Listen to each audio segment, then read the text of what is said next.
हम पिछले कई दिनों से आपसे कह रहे हैं कि आपको अब कोरोना वायरस के साथ जीने की आदत डाल लेनी चाहिए, क्योंकि कोरोना वायरस आपकी जिंदगी से अब आसानी से जाने वाला नहीं है। ये एक ऐसा अनचाहा मेहमान है जो लंबे समय तक अब आपके घर में रहेगा और इसके लिए आपको तैयार रहना चाहिए। और इसी बात पर अब वर्ल्ड हेल्थ ऑर्गेनाइजेशन यानी WHO ने भी अपनी मोहर लगा दी है। WHO ने यह आशंका जताई है कि यह वायरस एक महामारी के तौर पर लंबे समय तक इंसानों के बीच रह सकता है और यह भी हो सकता है कि यह वायरस कभी भी पूरी तरह से खत्म न हो। वर्ल्ड हेल्थ ऑर्गेनाइजेशन ने इसकी तुलना HIV से करते हुए कहा है कि HIV की तरह इंसानों को इस वायरस के साथ भी जीने की आदत डालनी होगी। अब लोगों को कई तरह की सावधानियां बरतनी होंगी और इस वायरस की वैक्सीन मिल जाने के बाद भी आगे का रास्ता इतना आसान नहीं होगा, क्योंकि सब लोगों तक इस वैक्सीन को पहुंचाना भी बहुत मुश्किल काम होगा। अब सवाल यह है कि फिर क्या किया जाए।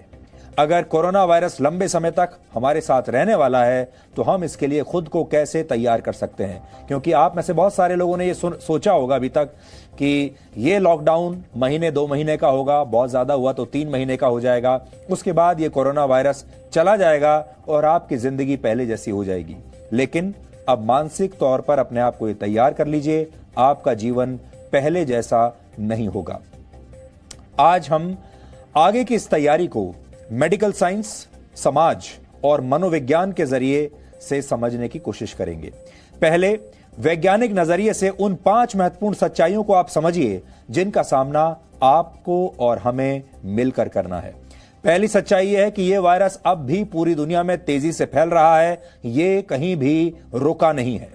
पूरी दुनिया में 43 लाख से ज्यादा लोग इससे संक्रमित हो चुके हैं और करीब 2,97,000 लोगों की मौत हो चुकी है। 2,97,000, लगभग 3 लाख।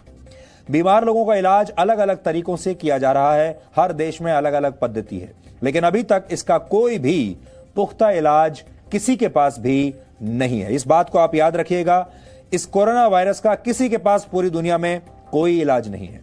दूसरी सच्चाई यह है कि इस समय दुनिया में लाखों या शायद करोड़ों लोग ऐसे हैं जो संक्रमण का शिकार हो चुके हैं, लेकिन उनमें कोई लक्षण दिखाई नहीं दे रहा, उन्हें खुद भी नहीं पता कि वो संक्रमित हो चुके हैं। ऐसे लोगों को एसिम्प्टोमेटिक पेशेंट्स कहा जाता है और ऐसा भी हो सकता है कि इस तरह के जो मरीज हैं वो आपके आसपास घूम रहे हों।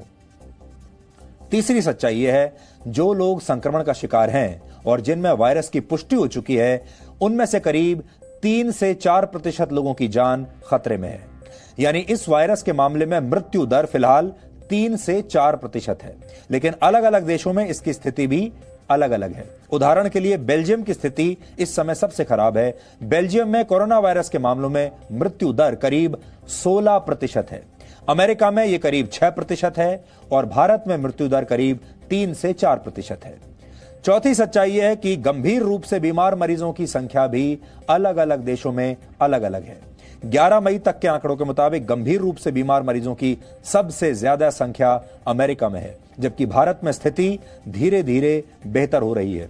पिछले हफ्ते तक भारत में कोरोना वायरस के कुल मरीजों में से करीब 9% लोग गंभीर रूप से बीमार थे, जबकि अब इनकी संख्या लगभग आधी रह गई है। अब भारत में कोरोना वायरस के सिर्फ 4.8% मरीजों की स्थिति ही गंभीर है।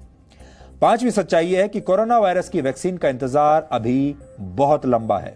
दुनिया भर में करीब 100 रिसर्च ग्रुप्स इस वायरस की वैक्सीन ढूंढने में जुटे हुए हैं, लेकिन वैक्सीन तैयार होने में अभी करीब 12 से 18 महीने का समय लग सकता है और 12 से 18 महीने के समय के बाद भी यह दुनिया भर में जब इसको डिस्ट्रीब्यूट किया जाएगा उसमें भी कई महीने या हो सकता है साल भर लग जाए। इसलिए ये जो सफर है ये बहुत लंबा रहने वाला है।